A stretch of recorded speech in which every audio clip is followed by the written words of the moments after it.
Hello everyone, today we are going to learn basic Ibis Paint X tutorial how to remove magic wand.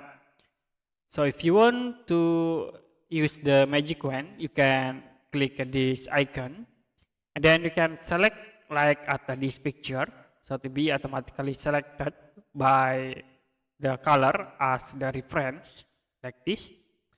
And if you want to remove this magic wand selection, you can click on the selection tools and then choose the remove selection area. So it will be automatically remove the magic wand selection. Okay, I will click again, select at this color. And the next, you can click this selection tools and then choose remove selection area to remove the magic wand selection.